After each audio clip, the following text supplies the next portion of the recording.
Welcome to my channel. This turn-of-the-century petticoat is inspired by Jean Hunnisett's pattern in period costume for stage and screen. It could be cut out of a cotton sheeting or polyester taffeta with several variations of flounces or ruffles. In this tutorial, I give instructions on how to draft any size petticoat based on your avatar's measurements. Check out my Patreon in the description below for a written step-by-step guide for this tutorial, as well as options for private tutoring in CLO3D. Let's get started. The first thing we're going to do is collect the measurements that we need to draft the petticoat. So if you already know your performer's measurements, you can go ahead and use those. If you don't, then I will show you how to grab them from your avatar. So there's three measurements we need. We need the distance between the waist and the floor, we need the hip circumference, and we need the waist circumference. For the distance between the waist and the floor, we can use right here. We have the height measure avatar tool, and that's in the 3D toolbar. You have to click and hold under probably basic circumference measure in order to find it, and it's here near the bottom. So that's height measure avatar. And with this tool selected, you can see that a little green guideline is emitting itself from the floor. And I just want to click on the waist of the avatar, and it'll show me the distance between the floor and the waist. So it looks like I'm getting 48.136. I'm just going to round that to 48 for the sake of ease of measurement math. The next two measurements we can get using the basic circumference measure avatar. So that again is under the same tool icon in the 3D toolbar, but it's just near the top here. So just click and hold basic circumference measure avatar. And with this selected, we can go ahead and we need to click 3 times along the waist. The first time we're just showing the location of the measurement. The next time we're showing the direction of the measurement. And I can hold shift to make sure that this is parallel to the floor. So that's what I'm doing. I'm holding shift. These guidelines have appeared and my mouse will track to them. So that's the second dot. And then the third one is showing me like the balance line, but if I just hold shift, it will make sure it goes neatly around the waist. So that's the third click, and that is 24 inches. And then I'm going to go ahead and do the same thing around the hip. And the hip is going to be the fullness of the hip. So that's the widest part of the hip, which looks like it's this line here. So I'm just going to click 3 times, holding shift. 1, 2, 3. 37.6. I'm also going to round that to 38 for ease of math in measurements.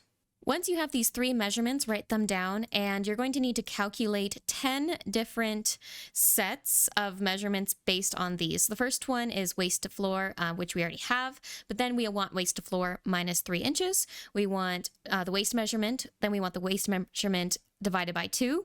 We want the hip measurement times 2, the hip measurement divided by 2, the hip measurement divided by 4, and then the last 2 are the hip measurement minus the waist measurement divided by 8, and then the hip measurement minus the waist measurement divided by 16. So that's a lot to talk about. So I have included in the description of this video what those measurements and equations are, and all you need to do is write them down for now, and when they come up, I will call them out as we go. Once you've calculated all of your measurements, you're ready to get started. So we're going to start with a rectangle for the front piece, and we're going to go ahead and use the S hotkey to pull up our rectangle tool, which is right here under rectangle, and then just click anywhere in the 2D window, and it'll give you the options for width and height. And the width, we're going to use measurement H. So for me, that's 9.5. And for height, we're going to use measurement B, which is 45. And then go ahead and click OK. All right, this is the beginning of our front pattern. We're going to start adding some shaping in the waist here. So going to the Edit Pattern tool, or the Z hotkey, I'm going to go ahead and just click in my 2D window to deselect, and then I'm going to grab the top right point. I'm just clicking and then I'm dragging. If I hold shift, it'll drag exactly on the X axis, and doesn't matter how much I drag it, I'm going to then right click while everything is still held down, and distance moved, I'm going to type in measurement I, which is for me 1.75. And then it says on the x-axis, it's moving over negative 1.75, and on the y-axis, 0, which is perfect. Go ahead and click OK. Now let's add some more flare in the hem of our front pattern. So to do this, we're going to use the fullness line tool, which you can access by holding down on this icon. Its default is fullness point, but we want fullness line. Click fullness line, and then start by clicking on this top left point, and then dragging the cursor along, and then clicking on the top right point, and that's the fullness line. And then we're going to do the same on the bottom, so on the starting on the left and then going to the right, and then this window will pop up. We want the direction to be end, and then we want the slash line length to be measurement G, which for me is 19. And we can check to make sure that it's flaring the right direction, because we can imagine this is our center front line, and this is going to be our side seam, so that looks right to me. Go ahead and click OK. All right, that's the start of our front pattern. Let's go ahead and copy and paste this pattern to make our back pattern. So we're going to go to the Transform Pattern tool, or the A hotkey, click the pattern, and just do Control Copy on the keyboard. That's Control or Command C, and then Control or Command V to paste. The ghost of the pattern will appear, and I'm just going to click in the 2D window to place it. All right, this is now our back pattern, and we want to do the same thing again. We want to add more fullness in the center back. So this will be the side seam, and this will be the center back. So let's go ahead and go back to our fullness line tool, and then click starting on the left top point to the right top point, left to right on the bottom. And then this time we do want the direction to be start, and then our slash line length we want to be 38. And our center back in this case is not going to be on the straight. This will be our center back, and this will be our side seam. So we'll go ahead and click OK. I'm just going to use the Transform Pattern tool to move my back over and give myself a little bit of space. Now I want to add some darts into the waistline of both of these patterns, and to do that I want to first mark my dart location. So I'm going to grab the Add Point Split Line tool, which is the X hotkey, and it appears right here in the 2D toolbar, Add Point Split Line. And then on the back, I'm going to go ahead and right click just this waistline, and then this window will pop up, and I just want a uniform split, number of segments to OK, and that'll be my placement for the dart in the back. And in the front I actually want 2 darts, so I'm going to do uniform split, number of segments 3. And I just got this window by right clicking the waistline, so uniform split 3, OK. All right, moving back to the Edit Pattern tool, or the Z hotkey. Now I can right-click this point in the back pattern and then click Add Dart. And the measurements that I need here are going to be the total width will be measurement I. For me, that's 1.75. And for the length, no matter what pattern, just make it 7. Then go ahead and keep Shape Dart Cap selected on this one, and then click OK. And then this next option is just click and drag the curve point to shape the dart cap, but this looks pretty good to me, so I'm just going to press Enter to complete making that dart. Now in the front, we're going to do the same thing. We're going to right click one of these points and then add dart. And then this is going to be measurement J. For me, that's 0.875. And then the length will be 7 inches for everyone. And for this one, just because I'm going to add 2 darts to this, if I have it shape the dart cap, it'll get rid of my other point that I need. So I'm going to deselect shape dart cap and then click OK.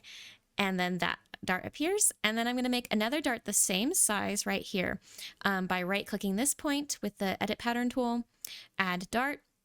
And it's going to be also measurement J, so 0.875, and then also 7 inches long. And this one I will shape the dart cap, so click OK, and then press Enter to shape the dart cap. And then the last thing we need to do is just go back to this other dart and then shape the dart cap now that we have both darts in the place. So I just clicked Shape Dart Cap, and now Enter, and there we go. All right, now that we have our darts, the front and the back pattern are complete. So we can go ahead and make our waistband. And so we're going to go back to the rectangle tool or the S hotkey and just click anywhere in the 2D pattern window. And for the width, we're going to use measurement D. For me, that is 12 inches. And the height for everyone will be just 1 inch. And then go ahead and click OK. Now we can start duplicating our patterns so that we have a right and a left side.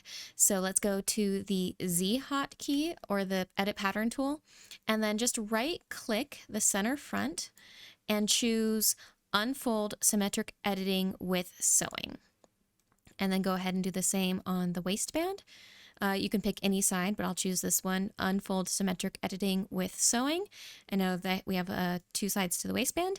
And then I actually want to have 2 separate patterns for the back. And so I'm going to go ahead and just click and drag to select all the points in the back and do Control or Command D to duplicate that pattern with symmetric editing and sewing. Now I'm just going to grab the transform pattern tool and just arrange my patterns in a nice and neat fashion so that I can sew them together a little bit easier. So just like this. All right, so using the segment sewing tool or the N hotkey, that's this tool right up here, I'm going to go ahead and sew my side seams to each other. I'm going to sew my center back to my center back, and I'm going to sew my waistband together at center back. To sew my waistband to the rest of the skirt, I'm going to need to use the MN free sewing tool, and that is in the 2D toolbar. You have to click down on this third option down and choose MN free sewing. And now I'm going to click the center front of my waistband along the bottom. Just click there, and then I'm going to click the center back right there. And then I'm going to press enter to complete the M sewing. All right, and now I'm going to sew it on the skirt front and the skirt back. So I'm going to go ahead and click from center front to this first dart. I'm going to click from the next first dart to the second dart, and then from the second dart to the side seam. And then moving over to my back, starting at the side seam, clicking the side seam, moving to the dart, and then clicking the dart, and then moving to center back. And then I can press enter to complete the N sewing. All right, now it is time to dress the avatar. So I'm going to go ahead and I kind of want to grab, I'm going to make sure I have the select move tool or the Q hotkey, and I'm just going to do Command or Control A to kind of move these out of the way to see what's going on here. And now I'm going to choose Shift F on the keyboard to show arrangement points. And I'm just going to click anywhere in the 2D or 3D window to deselect, and then I'm going to click my waistband, and I'm going to place my waistband right here. That looks pretty good. I'm going to click my front and then choose maybe, let's see here, and then I'm just going to click and grab it a little bit down. So that looks good. And then for my back, let's see, this is the left side, so I'm going to go ahead and click here. And again, I'm going to just help it out a little bit by clicking and dragging these patterns so they're not going to collide when I simulate with either each other or the avatar. And that looks pretty good. So I'm going to go ahead and press space to simulate. All right, not bad. While I'm working on this, I just know from experience that the weight of the skirt is going to keep dragging down the waistband, and it's going to make it difficult to see what's happening. So to help myself out, I'm just going to deactivate the skirt and then get the waistband in place first. So I'm just going to click the front, hold Shift, click the back pieces, then right click and choose Deactivate Pattern and Sewing. And then when I do that, you can see the waistband then wants to sit where it would naturally. Oh dear, gotta untwist it a little bit here. Make sure that center back seam is right there at center back. And once it's in a place where I like it, I'm going to right click and then choose Freeze. So now that waistband isn't going to move. I can go ahead and shift click all of these pieces again, right click, and then activate, and that will make them sit nice and pretty. Great, the skirt part of our petticoat is basically almost done.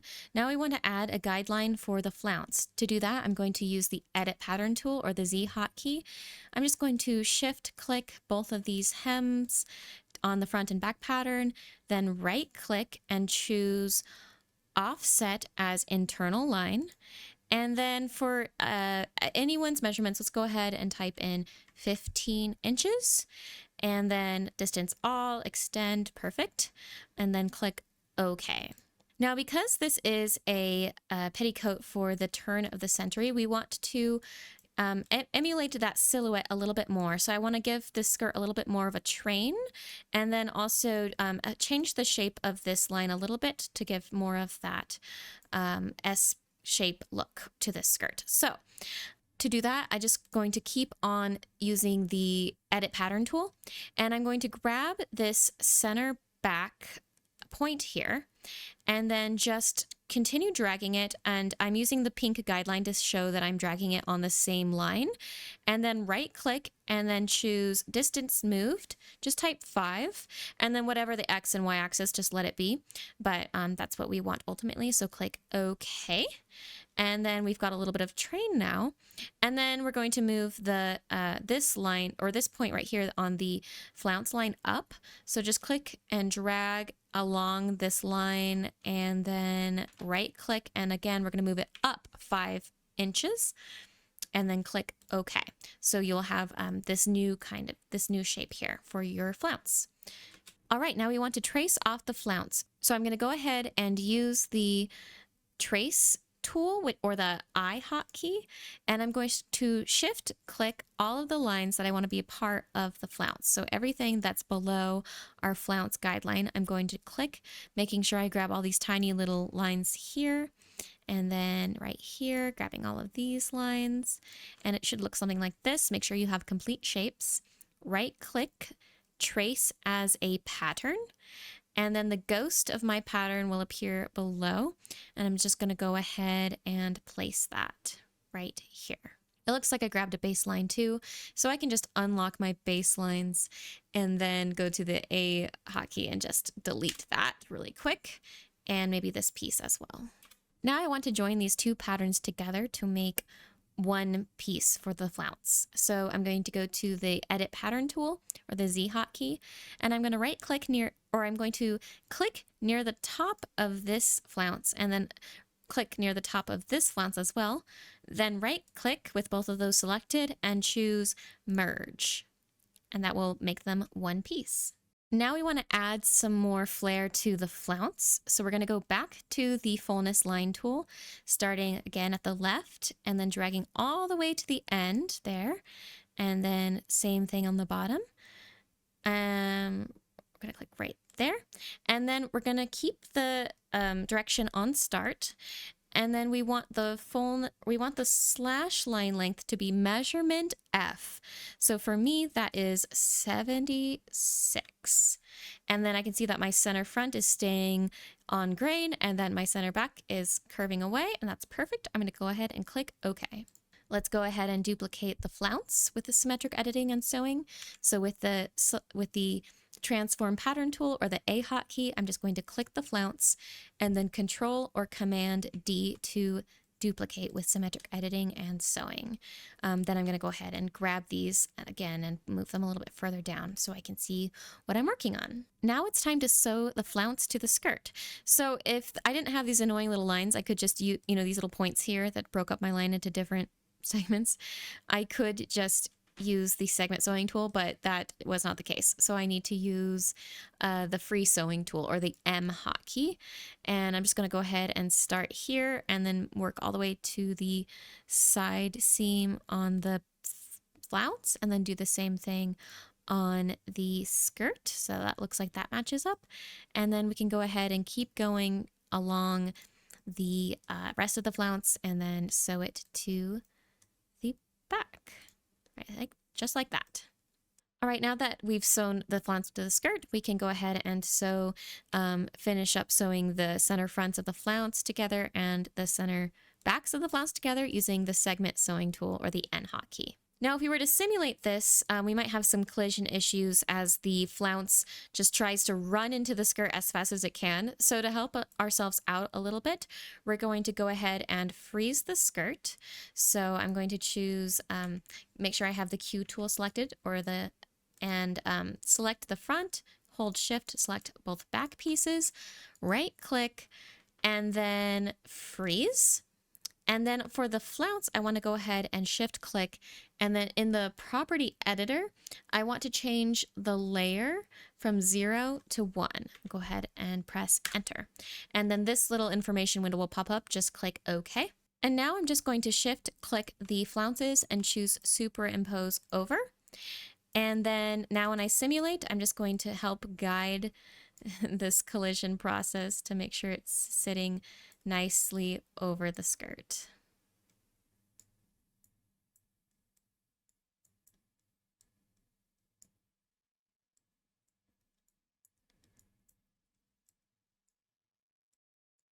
All right, that's not bad. Let's go ahead and then stop simulation and unfreeze our skirt fronts and backs. So right click unfreeze and then simulate again. And it's looking pretty good. Once your layers are stable and your flounce is definitely on the outside of your skirt, we're going to go ahead and stop simulation and then choose our flounce pieces and then choose the, make the layer back to 0 and then press enter. All right, our skirt is looking good. All that's left to do is test it in the fabric that we want to use. I'm going to go ahead and in the object browser, click fabric 1, and then in the property editor, scroll all the way to the bottom and choose preset cotton voile, and then simulate. And it looks pretty good. There are lots of variations that you can choose for the flounce. You could do rows of ruffles. You could do a pleated flounce. There's lots of options, so have fun playing with that. There's a lot of beautiful shaped skirts that you can make, and ultimately the goal being this kind of S curve in the back is what is popular in this era. And if you're working with a skirt over this petticoat, I recommend getting the petticoat into a nice pleasing position and then stopping simulation and then freezing the entire thing so that you can work with the skirt over the top and not have to worry about collision issues. I also recommend you could change the entire petticoat to layer -1, and that way anything that you put on top of it knows that this will be the underneath layer. So yeah, have lots of fun, and if you run into any issues, please feel free to ask in the comments. Thanks for watching.